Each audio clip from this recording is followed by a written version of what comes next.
এসেছি, ক্ষমা করে দাও।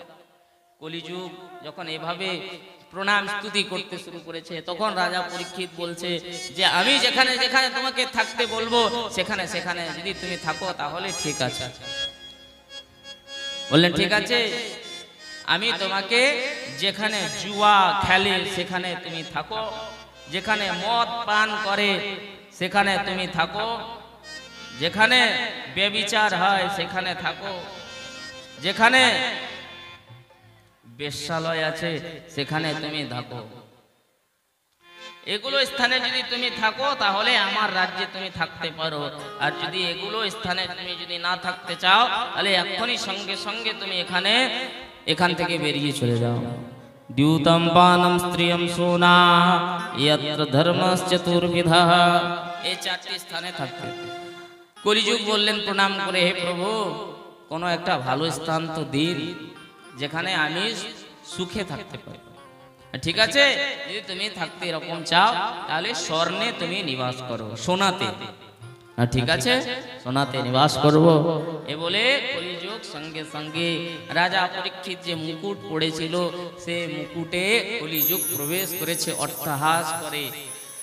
কলিযুগ যখন তার মুকুটে প্রবেশ করেছে তখন সঙ্গে সঙ্গে যে রাজা পরীক্ষিতের বুদ্ধি, সে বুদ্ধি ভ্রষ্ট হয়ে গেছে কলিযুগের প্রবেশ করাতে। বললেন তাহলে সোনাতে কলিযুগের যদি নিবাস থেকে থাকে তাহলে আমরা সোনা ব্যবহার করছি বা পড়ছি, তাহলে এদের এই সোনা তো পড়ার বস্তু না। বললেন অবশ্যই সোনাকে আমরা পড়বো, কিন্তু অধর্ম করে যদি আমরা, অন্যায় করে আমরা যদি কারোর থেকে যদি আমরা হরণ করে যদি চুরি করে যদি আমরা পড়ছি তাহলে সে সোনাতে কলিযুগের নিবাস। বলো রাধে রাধে। অধর্ম করে যারা ধন সঞ্চয় করে এরকম ধনের মধ্যে কলিযুগের নিবাস থাকে। বলো রাধে রাধে।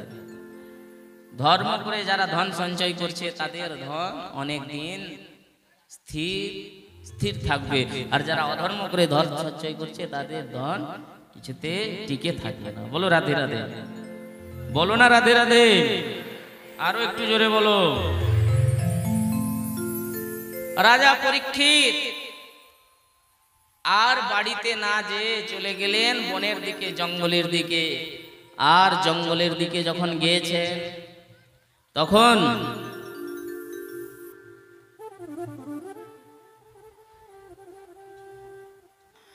একজন সাধু যার নাম সৌমিক ঋষি, সৌমিক ঋষি একটা গাছের গোড়াতে বসে আছেন আর বসে বসে ধ্যান করছেন। ধ্যানে এত নিমগ্ন হয়ে গেছেন তারতম্য ভাবে ধ্যান করছেন। বলো রাধে রাধে। আর রাজা পরীক্ষিত জঙ্গলে শিকার করতে করতে করতে করতে করতে করতে জল তেষ্টা রাজা পরীক্ষিতের পেয়েছে। জল তেষ্টা পেয়েছে, জল পান করতে রাজা পরীক্ষিত সে ঋষির আশ্রমে গিয়েছেন আর ঋষি ধ্যান করছেন বসে বসে।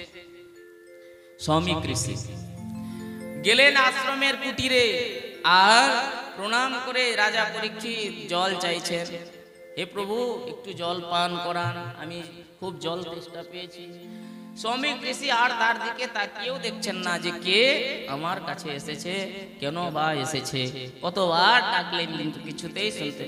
ও আমি তোমার রাজ্যের রাজা হয়ে এভাবে আমাকে অপমান, আমার অপমান, আমি আমার অপমান কিছুতেই সহ্য আর করতে পারবো না। অপমান সহ্য না করতে পেরে রাজা পরীক্ষিত ভাবলেন এটার কি করে আমি প্রতিশোধ নেব। প্রতিশোধের জ্বালাতে জ্বলতে লাগলেন। আর দেখতে দেখতে রাজা পরীক্ষিত সেখানে একটা মৃত সর্প ছিল, সে মৃত সর্প দেখতে পেয়ে রাজা পরীক্ষিত সে মৃত সর্প ঋষির গলাতে জড়িয়ে দিলেন। ঋষির গলাতে যখন জড়িয়ে দিয়েছেন আর জড়িয়ে দিয়ে রাজা পরীক্ষিত ভাবলেন যে আমার প্রতিশোধ আমি নিয়ে নিলাম। আর এ বলে রাজা পরীক্ষিত নিজের রাজ্যে প্রস্থান করলেন। কিছু ওই ঋষির শিষ্যরা খেলা করছিল আশ্রমে, তারা যখন দেখতে পেয়েছে ঋষির গলায় মৃত সর্প জড়িয়ে দিয়েছে তখন তারা দৌড়ে গিয়েছে আর সৌমিক ঋষির যে পুত্র শৃঙ্গী তাকে বলেছে। শৃঙ্গী ঋষি যখন শুনতে পেয়েছে যে আমার বাবার গলায় মৃত সর্প জড়িয়ে দিয়েছে একজন দুর্বিচারী রাজা, তাকে আর আমি কিছুতেই ছাড়বো না, আমি আর এটা কিছুতেই সহ্য করতে পারবো না। এ বলে কৌশিকী নদীর জল হাতে নিয়েছেন, আর হাতে জল নিয়ে সে রাজাকে অভিশাপ দিচ্ছেন।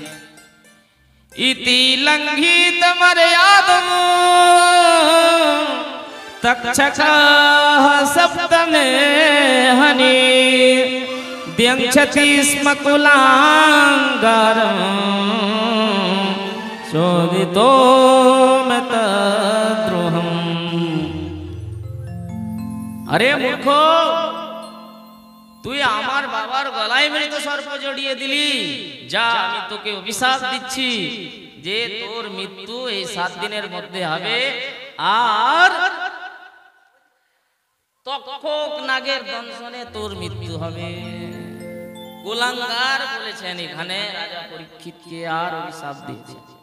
অভিশাপ দেওয়ার পরে যখন খুব জোরে জোরে কাঁদতে লেগেছেন, শৃঙ্গী ঋষি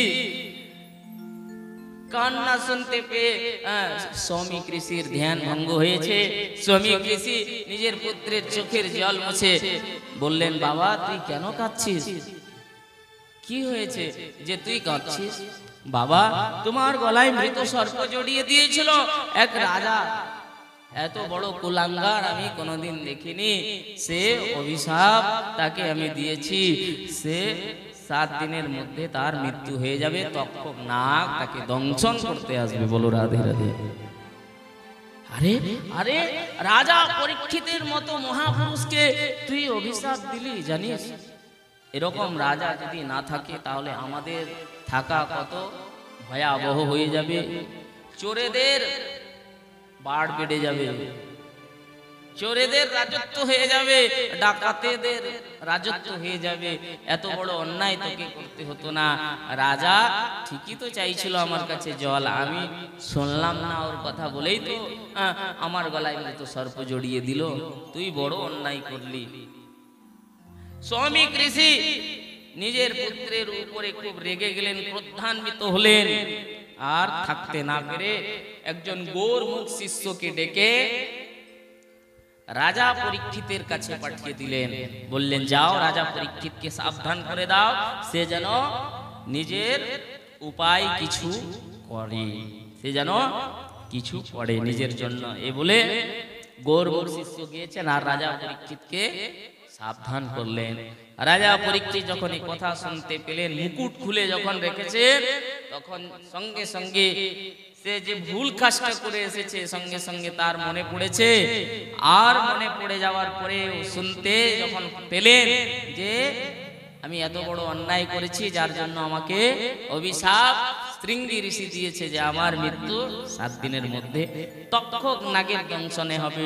সঙ্গে সঙ্গে পরীক্ষিত রাজা জন্মেজয়কে রাজা বানিয়ে তিনি কপিন বস্ত্র ধারণ করে নিজের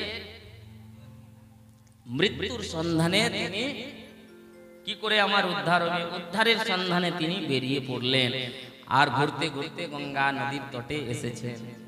আর সভার মধ্যে যত ঋষি সাধু মুনিরা বসেছিলেন সবাইকে প্রণাম করে বললেন, হে প্রভু কৃপা করে বলুন আমার উদ্ধার কি করলে হবে? আমি বড় অন্যায় করেছি, যার জন্য আমাকে ব্রহ্ম অভিশাপ লেগেছে আমার উপরে, ব্রহ্ম অভিশাপ লেগেছে। কেউ বলতে পারলেন না। তখন ওই সবার মধ্যে শ্রী সুখদেব মহারাজের আগমন হলো।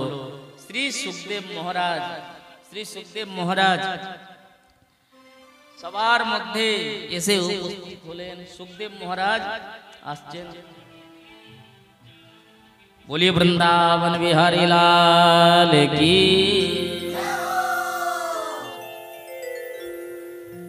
बोलिए वृंदावन बिहारी लाल की।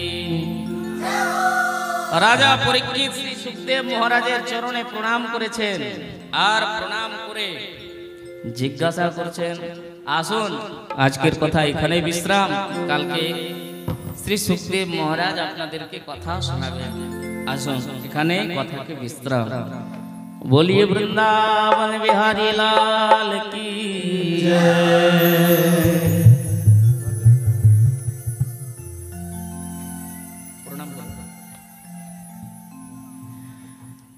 हरि कथा सुनाने वाले, हरि कथा सुनाने वाले, तुमको लाखों प्रणाम, तुमको लाखों प्रणाम, तुमको ला